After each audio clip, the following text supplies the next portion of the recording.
자, 미가서 1장 보겠습니다. 1절. 유다의 왕들 요담과 아하스와 히스기야 시대에 모레셋 사람 미가에게 임한 여호와의 말씀 곧 사마리아와 예루살렘에 관한 묵시라. 백성들아 너희는 다 들을지어다. 땅과 거기에 것들아 자세히 들을지어다. 주 여호와께서 너희에게 대하여 증언하시되 곧 주께서 성전에서 그리하실 것이니라. 여호와께서 그의 처소에서 나오시고 강림하사 땅의 높은 곳을 밟으실 것이라.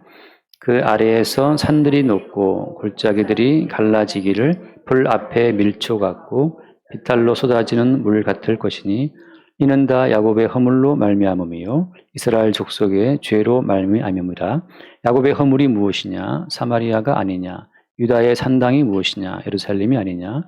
이러므로 내가 사마리아를 들의 무더기 같게 하고 또 포도심을 동상 같게 하며 또 그 돌들을 골짜기에 쏟아내리고 그 기초를 드러내며 그 새긴 우상들은 다 부서지고 그 음행의 값은 다 불살라지며 내가 그 목상들을 다 깨뜨리리니 그가 기생의 값으로 모았은즉 그것이 기생의 값으로 돌아가리라. 아멘. 오늘 미가서 첫 시간 합니다. 미가는 알다시피 이사야와 같은 시대에 활동하는 선지자. 근데 이사야가 유명하기 때문에 이사야의 그 유명세 때문에 조금 미가는 갈라져 있었죠. 같은 시대에 활동했던 선지자고 조금 뭐랄까요. 선지자 이사야가 예루살렘의 중심부에서 어떤 권력층이라고 하죠. 기득권층에 대해서 예언을 했다면 좀 미가서는 어떤 평민 대상으로 서민들에게 예언을 했다고 보면 됩니다. 그래서 오늘 그 미가서 1장 1절을 보면 유다의 왕들 요담과 아하스와 히스기야 시대라고 하잖아요. 요담 아빠가 이제 우시야인데 그 우시야 왕이 유다의 10대 왕, 10번째 왕입니다. 그 유다의 10번째 왕, 10대 왕이 우시야인데 그 우시야 때부터 뭔가 좀 이스라엘 그 유다 남방 유다의 그 기세가 꺾어진다고 봐야 되나? 흐름이 바뀌거든요.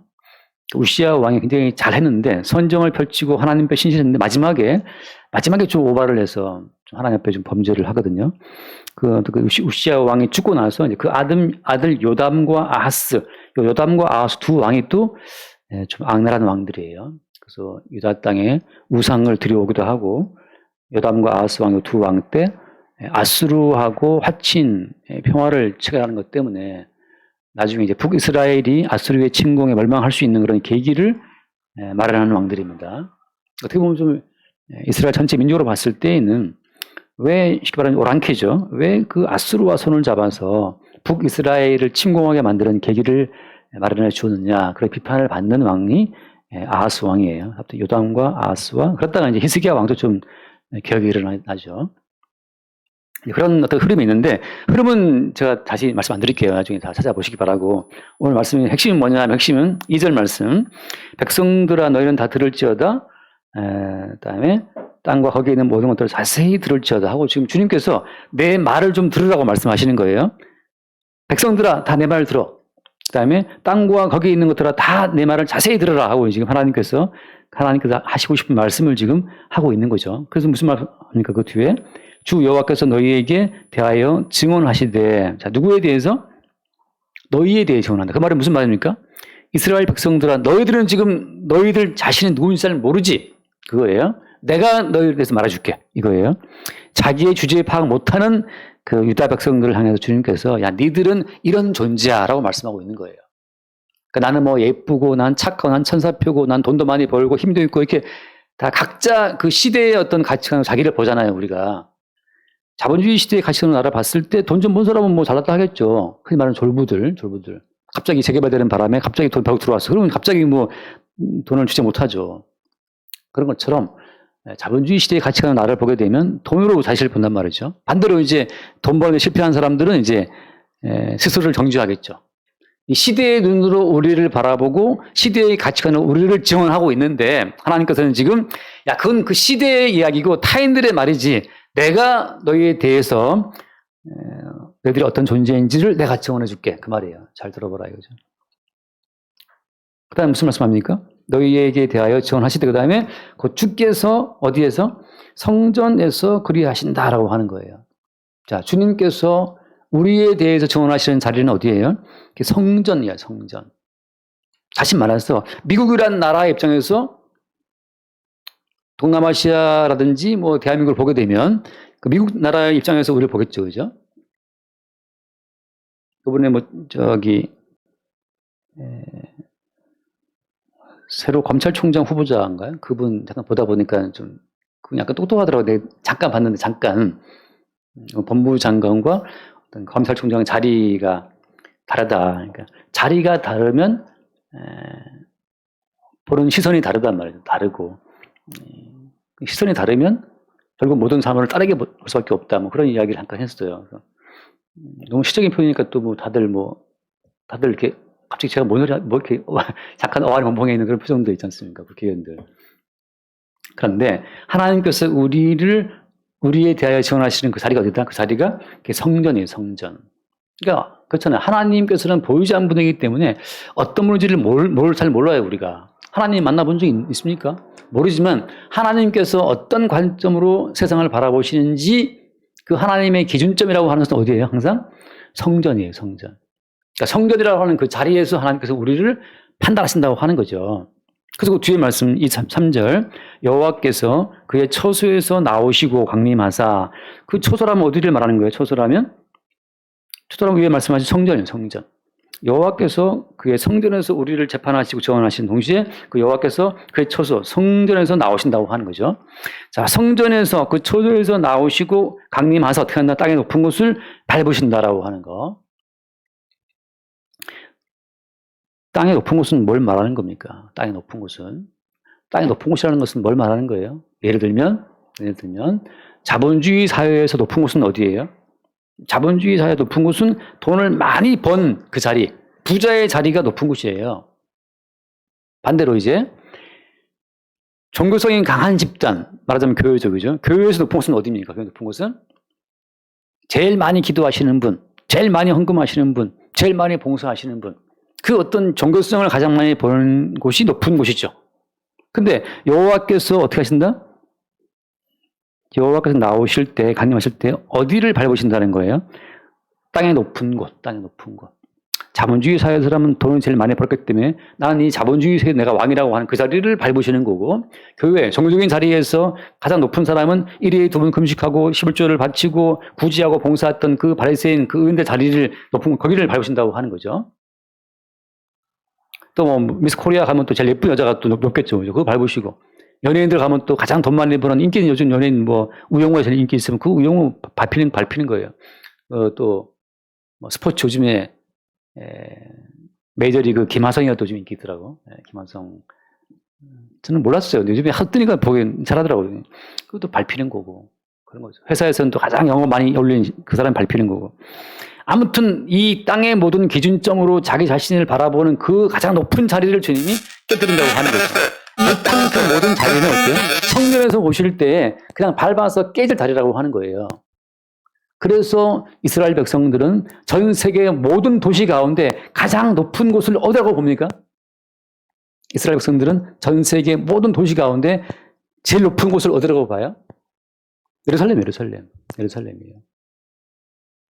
예루살렘 가보면 실제적으로 북쪽에 있는 곳은 갈릴리거든요. 갈릴리.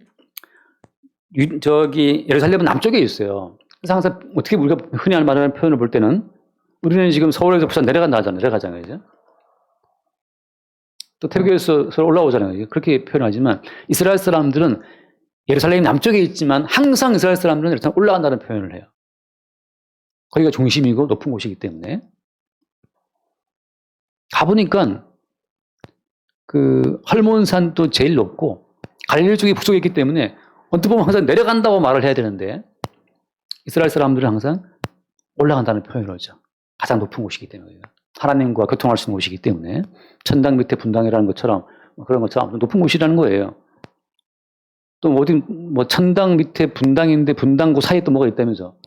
누가 말했더라? 뭐였어요? 이제 모르네. 그런 것처럼 여호와께서 성전에서 나오실 때에는 땅의 모든 높다는 모든 가치관들을 다 깨부시면서 나온다고 하는 거예요. 이 땅에서 높다는 모든 가치관들은 다 그걸 주께서 이렇게 밟으신다고 하는 거. 왜 밟으시겠어요? 왜? 이 땅에서 높다라는 그 가치관이 항상 사람들을 미혹합니다. 높은 곳에 기어 올라가면 그 높은 곳에 올라갔다고 하는 그 성공과 성취에 취해서 마치 그걸 자기의 본질인 줄 알아요. 대통령이 되면 내가 제일 높은 자리에 올라왔기 때문에 그것이 곧 자기의 본질인 줄 착각한다고 하는 거죠.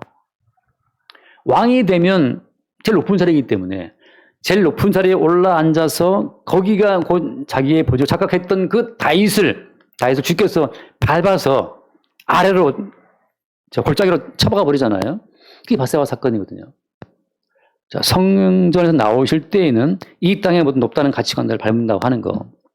내가 서울도 들어갔다. 그 주님 밟으시는 거예요. 내가 삼성 들어갔다. 이 밟으시는 거죠. 그래서 삼성에 취업했다. 뭐 아무튼 최고의 회사가 어딥니까? 뭐 들어갔다 하는데 거기에서 주께서 그거를 이렇게 밟으시는 그 밟힘이 없는 사람들은 그 삼성 들어갔다는 그 최고의 자리에 도취되어서 지옥 가는 거예요. 마지막 한 방에. 지난 화요일 날 뭐 잠깐 아는 목사님들 그 노예 행사에서 갔는데 거기 뭐 이렇게 대화하다가 어떤 장로님 아들이 그렇게 뭐 서울대 나오고 공부를 잘해가지고 한국은행에 취업했대요.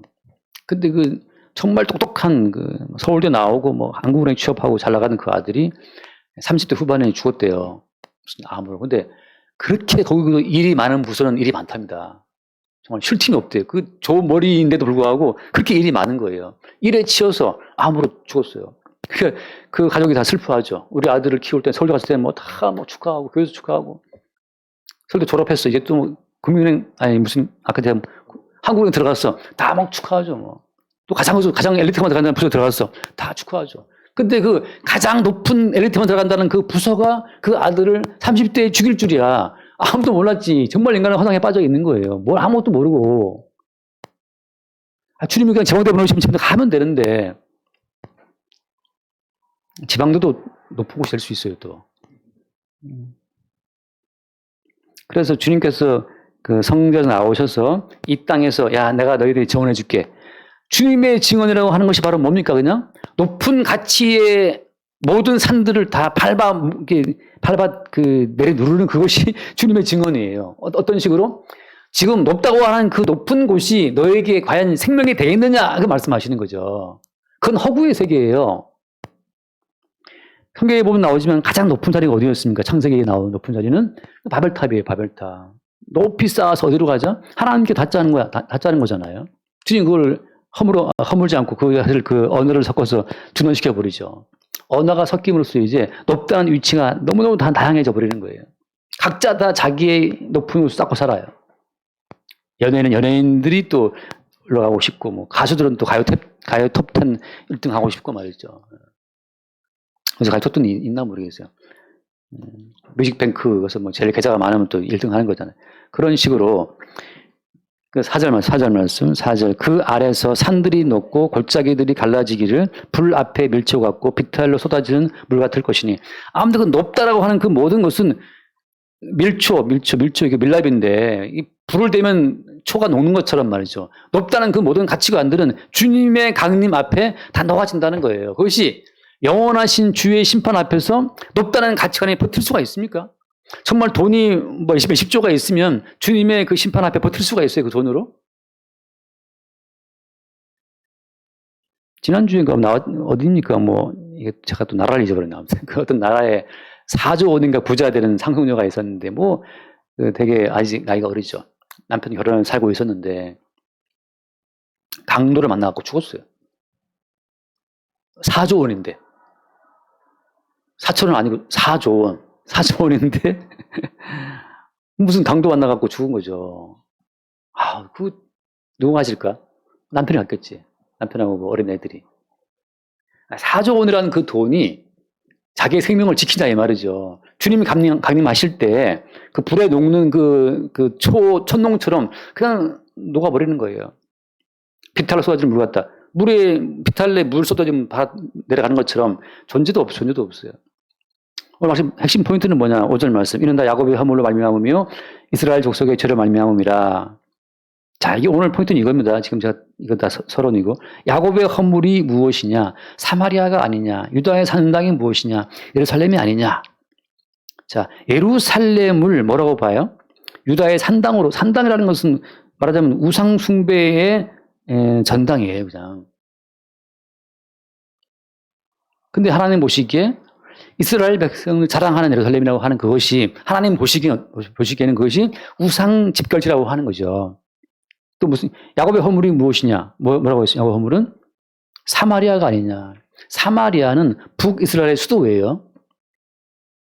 북이스라엘의 수도이고 거기다가 이스라엘 왕들이 온갖 왕궁을 세우고 말이죠. 그 사마리아 성을 강화시켰어요. 많은 돈을 들여갖고 사마리아 성을 쌓고 거기에 모든 경제와 뭐 무다가 이렇게 다 거기에 모아지도록 했는데 그게 주님 보시기엔 그게 허물인 거예요.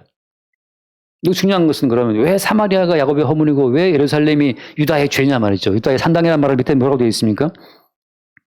그 각주를 보면 나오죠. 산당이라는 말을 밑에는 또 뭐라고 되어 있어요? 죄예요, 죄. 왜 예루살렘이 유다의 죄가 됩니까? 야, 이걸 바꿔 말하면, 오늘날 말하면, 해화동 교회가 너희들의 죄라고 하는 거죠. 넓게 말하면, 오늘날 대한민국 교회가 하나님 보시기에 산당이고, 하나님 보시기에 우상의 집결지이고, 하나님 보시기에 죄라고 하는 거예요. 미가서의 예언은 그래서 누구를 향한 예언이냐? 그냥 이스라엘 족속을 향한 예언이에요.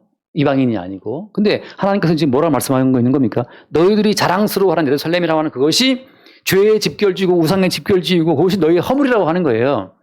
그래서 우리가 말하자면 이제 우리 교회 좋은 교회, 우리 한국에 있는 좋은 교회가 굉장히 많아 하고 그런 교회에 모여들면 주님 보시기에는 그 교회가 너희들의 죄라고 한다는 거죠. 뭐 때문에?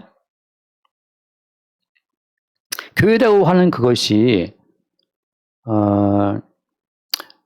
우리의 모든 정성과 헌신과 우리의 모든 그 능력과 지혜의 어떤 그 산물이기 때문에 그렇습니다. 바꿔 말하면 인간 행위의 결과물로서의 교회는 주님 보시기에 허물이 돼요. 다시 한번 쉽게 말씀드릴게요. 제가 늘 하는 말씀처럼 우상이 뭐예요? 우상이. 우상이라고 하는 것은 뭡니까? 잠깐 말씀 하나 얼른 볼까요? 골로새서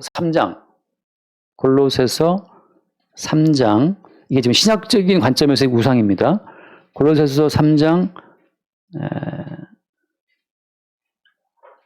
5절 말씀 봐요. 3장 5절.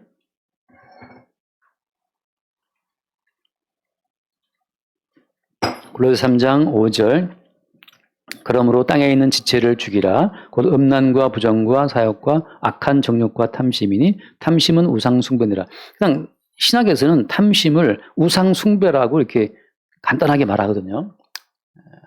바깥에 무슨 부처상을 만들어 놓고 앞에 이렇게 절하지 않는다 하더라도 예배당 앞에 성모 마리아 상 세워놓고 그 마리아 앞에다가 머리를 이렇게 도와주지 않는다 하더라도 우리 마음속에 이미 어떤 탐심이 생기면 그걸 우상 숭배라고 한다는 거죠. 바꿔 무슨 말이냐, 그냥 교회에 나와서 주님, 나는 어떤 사람이 되고 싶고 어떤 집이 갖고 싶고 어떤 차를 가지고 싶고 어떤 인생을 살고 싶다. 그게 바로 뭐예요? 그게 탐심이고 우상 숭배라고 하는 거죠. 당시 예루살렘 성전이라고 하는 것은 유다 백성들의 그 모든 마음의 소원, 마음의 꿈과 기대와 희망을 다 모아서 그것을 주 앞에 이렇게 바치는 그 우상 숭배의 전당이었다고 하는 거죠. 모든 사람들의 탐심을 긍정해주고 하나님을 위해서 당신이 품은 그 마음을 말하자면 이제 뭐라 그래야 되나요? 격려해 준다고 하는 거죠. 교회에 나와서 우리가 뭔가를 바랍니까? 뭘 바라죠? 아프지 않기를? 행복하기를? 뭔가를 바라고 있다면 그 자체가 그게 우상숭배라고 하니까 이 기가 막힌 이 노릇을 어떻게 하면 좋습니까? 왜? 우리 마음에는 매일매일 탐심이 매일매일 어떤 기대감이 올라오는데 10월의 어느 마지막 노래처럼 말이죠. 너를 만난 세상 더는 소원 없어. 그 노래 알죠? 그 찬송 아니에요? 그 노래 알죠? 네. 너를 만난 세상 더는 소원 없어. 더는 소원 없어. 바램은 죄가 될 테니까. 너 하나만으로 충분하다 말이야. 더 이상 바라는 건 그건 죄야. 이렇게 그 노래 한다 하더라도 설마 서로 바람이 없겠어요, 바람이. 잠깐 시적인 표현이고 잠깐 3초간 그런 마음이 든다 하더라도 끝없이 또 바람이 생깁니다. 밥은 왜 그때 얼어 먹느냐, 밥 좀 잘 먹어라, 소리 내면서 먹느냐부터 해서 왜 뭐 묻히고 먹느냐. 어제 은규랑 밥 먹으면서 뭐 약간 묻혔어요. 그래서 내가 그 4천억 부자 김승, 그 사람 이름 뭐죠? 네, 김승홍 회장 그 얘기 했어요. 입에 뭘 묻히고 먹는 것이 귀여울 때는 초등 5학년 때까지 있다. 6학년부터는 이제 묻히고 먹는 거 이제 흠이다. 그때는 이제 은서가 옆에 있다가 6학년의 무게요. 너 감당해야 돼. 감당해야 돼요.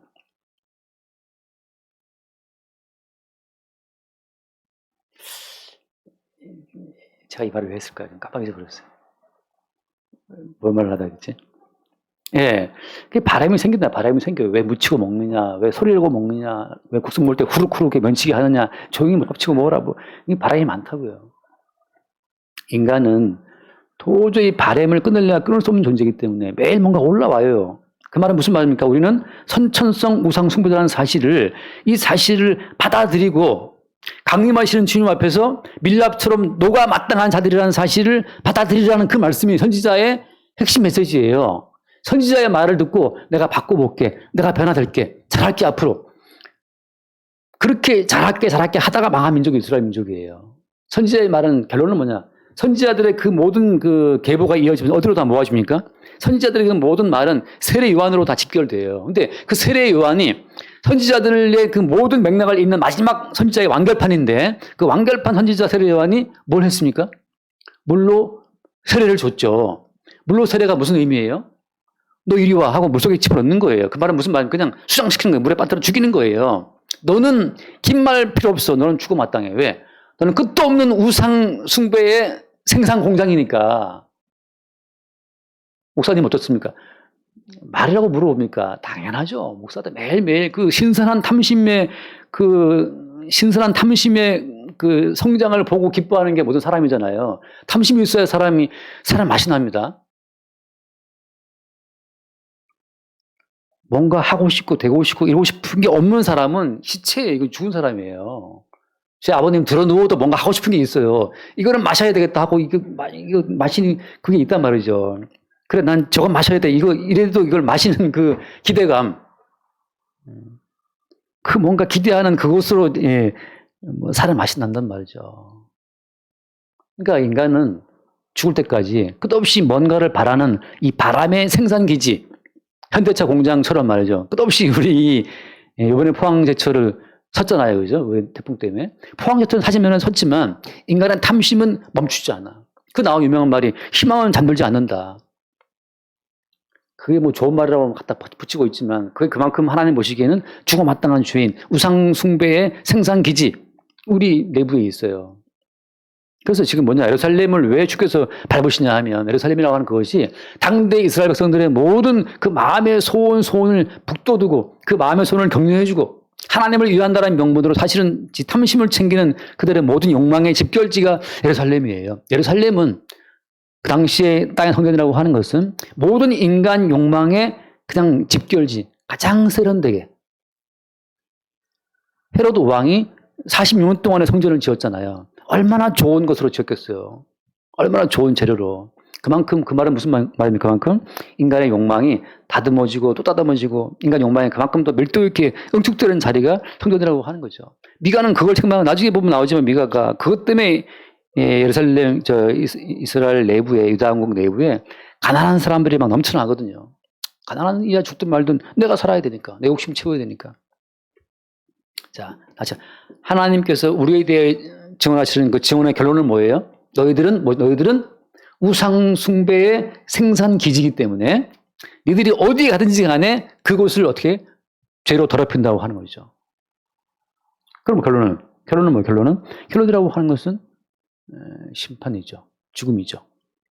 여러분, 이 결론으로 주어진 심판과 죽음을 서러워하지 마세요. 우리는 욕망의 우리 자아가 깨지면서 주님께서 창세전에 만들어 놓으신 주님이 원래 계획했던 그 깨끗한 그 자아가 우리 가운데 순간 향상이 되는 거예요. 그러니까 우리 욕망이 깨지면서 주께서 원래 계획하셨던 그 본래의 자아를 발견하고 우리는 그 순간 기뻐하는 겁니다. 오전 말씀처럼 잠깐 근심하지만 그 근심하는 주체는 욕망의 자아고, 근심하는 주체로서 욕망의 자아가 깨지고 십자가 밖에 죽임을 당하고 나면 창세는 그리스도 예수 안에서 그 계획했었던 새로운 자아가 돌출되면서 그야말로 먹을 것과 입을 것이 있으니 족한 줄 알라고 하는 그 새로운 자아가 튀어나옵니다. 그게 성도의 기쁨이고 즐거움이에요. 잠깐 말씀 봅시다. 요한계시록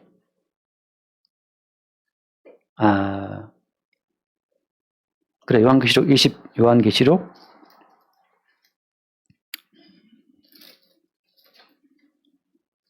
21장 9절 말씀.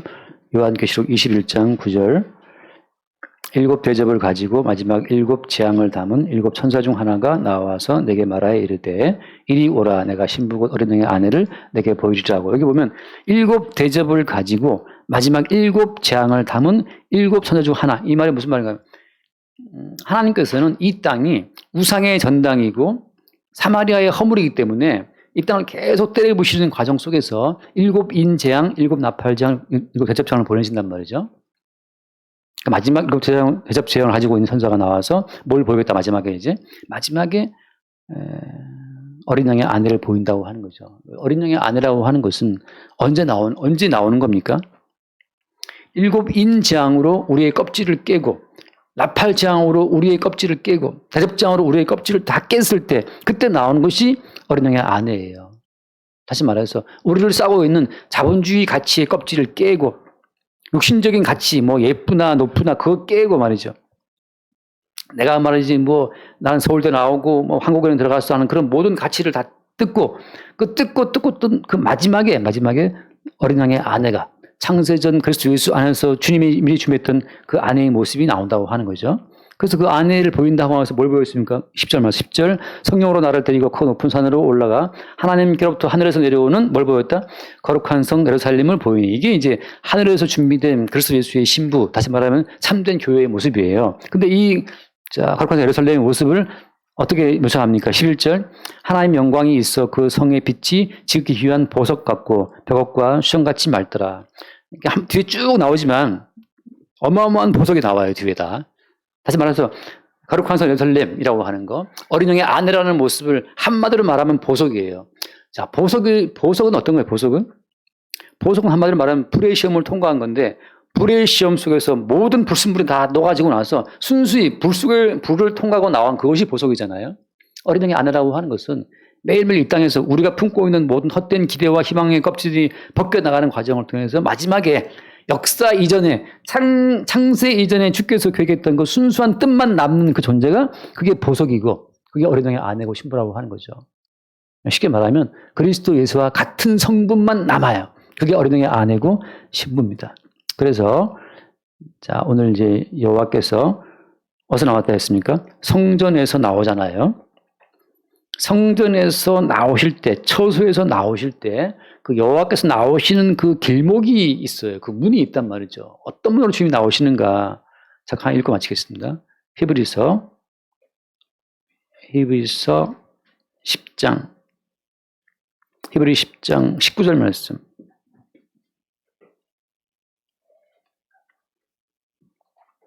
10장 19절. 그러므로 형제들아 우리가 예수의 피를 힘입어 성소에 들어갈 담력을 얻었나니 그 길은 우리를 위하여 휘장 가운데로 열어놓으신 새로운 살 길이요 휘장은 곧 그의 육체니라. 여기 보면 성소에 들어가는 어떤 길이 있죠. 어떤 길입니까? 그것이 휘장 가운데로 열어놓으신 새로운 살 길, 휘장은 곧 그의 육체다라고 해서 이것은 십자가에 죽으신 예수 그리스도, 십자가에 예수님이 운명하실 그때에 성경 휘장이 찢어지는데 그거 말하고 있는 거예요. 다시 말해서 여호와께서 성경에서 나오시는 그 문, 그 길목은 어디냐? 그 길목은 자기의 몸을 깨뜨리신 예수 그리스도의 십자가 사건이에요. 요거 그냥 기억하세요. 문이 어디 있는 게 아니에요. 문은 무엇이다고요? 문은 그 아들 예수님이 자기의 몸을 깨뜨리신 십자가의 사건이 곧 여호와께서 나오시는 문이라는 사실을 말하고 있는 겁니다. 야곱은 베델에서 잠잘 때 꿈을 꿨는데 그 꿈에서 뭘 봤어요? 사다리가 놓여있고 천사들이 왔다 갔다 하는 걸 봤지 않습니까? 하늘 위에 사다리 위에 여호와의 모습을 봤고 그때 야곱이 무슨 말을 해요? 이곳이 바로 하늘의 문이다. 더 게이트 오브 헤븐이라는 표현을 쓴다고, 야곱이. 그래서 그 더 게이트 오브 헤븐 거기다가 베델이라는 이름을 붙이고, 여호와의 집이라는 뜻이니까 붙이고, 거기다가 돌 놓고 기름 붓고, 거기서 이제 말하자면 나름 서약을 한단 말이죠. 근데 여호와의 문이 과연 그 베델이라는 그 땅에 고정돼서 거기 있는 겁니까? 그거 아니잖아요. 그럼 뭘 말하는 겁니까? 여호와의 문이, 성경에서 나오시는 문이라고 하는 것은 십자가에 죽임당하신 예수 그리스도 그 십자가의 사건을 통해서만 주께서 우리 가운데 오시는 하늘의 문이 열려지는 그 사건이 벌어지는 거예요.